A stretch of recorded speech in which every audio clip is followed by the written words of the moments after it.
আর বসার আদাব আর শোনার আদাব যদি রক্ষা করা হয় তা আমলের তৌফিক আল্লাহ পাক আমাদেরকে দিবেন। আমল করার যোগ্যতা আল্লাহর তৌফিকে হয়। আল্লাহ পাক আমাদেরকে সৃষ্টি করেছেন,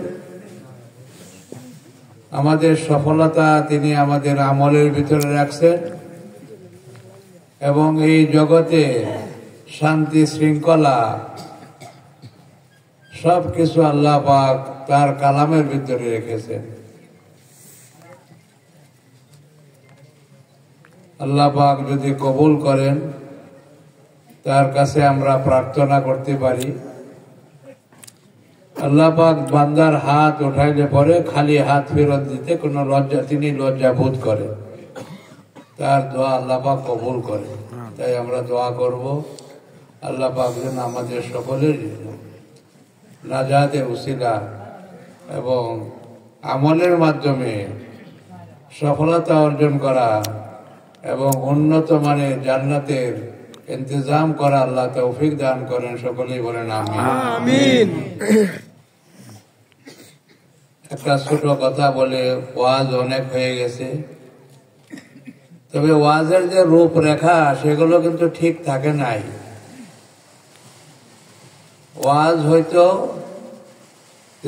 দিলে লাগে চোখে পানি আসে, যে কথা শুনলে চোখে পানি আসে না তাকে ওয়াজ বলা হয় না। ভালো করে বুঝেন, হাদিসে আসছে যে আল্লাহ রাসূল ওয়াজ করছেন, কান্নাহু মাউইজাতুম মুআদ্দিয়া, মনে হইতেছিল শেষ ওয়াজ উনি করছেন। ওয়াজ আমরা সকলেই কাঁদতেছিলাম। যে ওয়াজ শুনলে চোখে পানি আসে না এটা ওয়াজ না, এটা আওয়াজ হয়, আড়ম্বর হয়, কিছু আমাদের জজবা ইমোশন। হাদিসের কোথাও এরকম নাই যে অবস্থা আমাদের দেশে ওয়াজ চলতেছে এরকম ওয়াজের কথা কোরআন হাদিসে নাই। ভালো করে বুঝেন,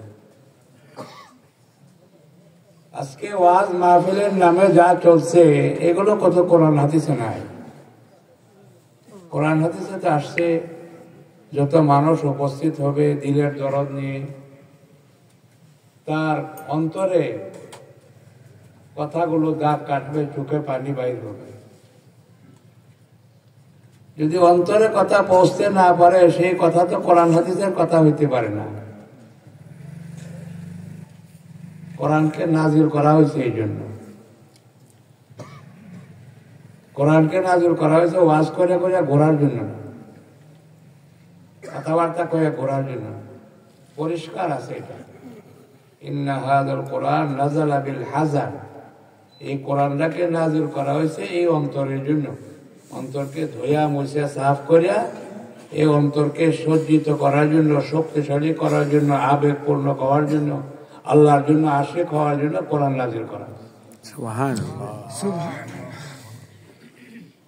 আওয়াজের আড়ম্বরের জন্য কোরআন নাজিল হয় না, চিল্লাচিল্লি করার জন্য কোরআন নাজিল হয় না। আমল তো অন্তর থেকে আসবে। কথা বলছেন নাকি? ছেলে বিদেশে থাকলে অনেকদিন পরে আসলে দেখলে চোখে পানি আসে, কি করে আসে কি না? ওইটা তো মহব্বতের পরিচয়। আজকে যে ওয়াজের মাহফিল চলতেছে এগুলো তো কোনো কোরআন হাদিস এরকম পাওয়া যায় না, কেউ বলতে পারবে না। আল্লাহ যতটুকু আমরা টুকটাক কিছু কোরআন হাদিসের কথা দেখার বোঝার তৌফিক দিয়েছে। কোরআনে এটাই আসছে, হাদিসে এটাই আসছে। 7 পারার মধ্যে আয়াত আছে কোরআন শরীফ, আল্লাহ বলছে তারা যখন কোরআন শুনতো সবাই কানতে কানতে পেরেশান হয়ে যেত। নবীর উপরে যখন কোরআন নাজিল হয়েছে যারা শ্রোতারা ছিল সবাই কানতে কানতে পেরেশান হয়েছে, তাদের দিলে দাগ কাটছে, তাদের মহব্বতে চোখে পানি আসছে। কোরআনে বলতে, অন্য জায়গায় বলতেছে একজন কোরআনকে হাতে নিয়ে 3 বার বেহুশ হয়ে পড়ে গেছে। কোরআন দিলে আসর করছে, বেহুশ হয়ে গেছে 3 বার, একবার না। ইকরামা রাদিয়াল্লাহু তাআলা এই ঘটনা আমরা ভাববেন ফাজাইলে কোরআন একটা, এই যে তাবলীগি জমাতে তালিম করা হয় ওইটার মধ্যে এগুলো বিস্তারিত বলা হয়েছে যে কোরআনের ভক্তি, কোরআনের নামে জোরে সোরে নারায়ে তাকবীর বলা, আল্লাহু আকবার বলা, এটার কথা বলা হয়েছিল দিলের থেকে। যদি কেউ খুশিতে বলে আলহামদুলিল্লাহ ভালো নাই, ভালো আছে, কিন্তু এটাই যদি সীমিত করে তাহলে কোরআনের হক আদায় হবে না, কানতে হবে। কান্দাটার হুকুম করছে আল্লাহ। কথা বলতে বোঝেন না? কোরআন পড়লে যে কানতে হবে এটা যে আল্লাহর হুকুম, কেউ হয়তো এর আগে আর শুনেন নাই কোনো। কথা বোঝেন নাকি? আল্লাহ তো কোরআনে হুকুম করছে, এটা আমার কালাম, এটার দাম আছে, এটা দুনিয়ার গল্প গুজারি না, দুনিয়ার আড়ম্বর না, এটা দিলের থেকে শুনতে হবে। বাপু কোরআনে হুকুম করছে, আর কোরআনে আসছে সবাই কোরআন কথা শুনলে কানতে কানতে পেরেশান হয়ে, দিল কাঁপতে থাকতো, ওয়াজিলাতিল কুলুব, কম্পন শুরু হয়ে গেছে দিলের ভিতরে। এটা দিলের জন্য না দিয়েছে, কানের জন্য না। কানে সুন্দর লাগবো, কানে তো সুন্দর লাগে গান শুনলে। কোরআন তো দিলের জন্য না দিয়েছে।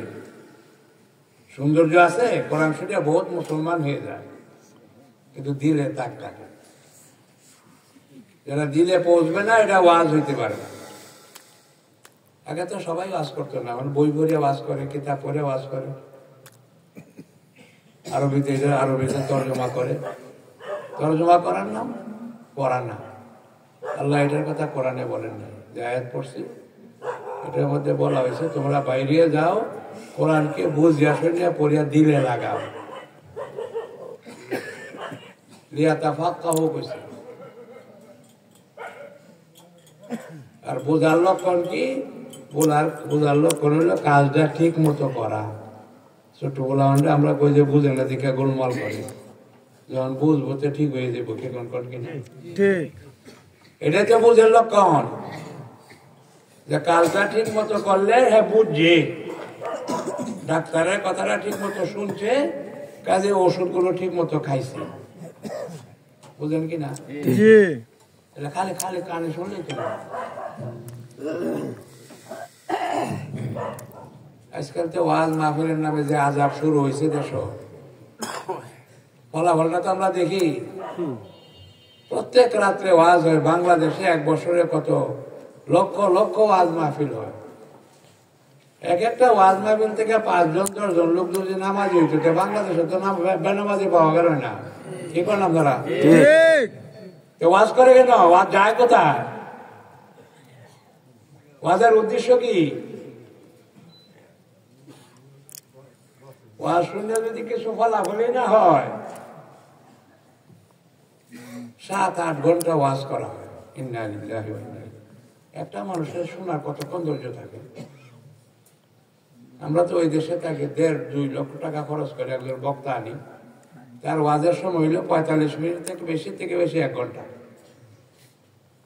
এই যে গদ বান্ধা ওয়াজ বাংলাদেশে শুরু হয়েছে জোহর থেকে রাত 12টা। আগে তো সারা রাত চলতো। কি কারণে আজাবটি কিছু বন্ধ হয়েছে? আমরাই পড়া শুরু করছিলাম, সারা রাতের ওয়াজ দেশের মধ্যে বন্ধ হয়েছে। এখন মানুষ থাকে না রাত 12টা। এই যে ওয়াজের নামে কুপ্রথা,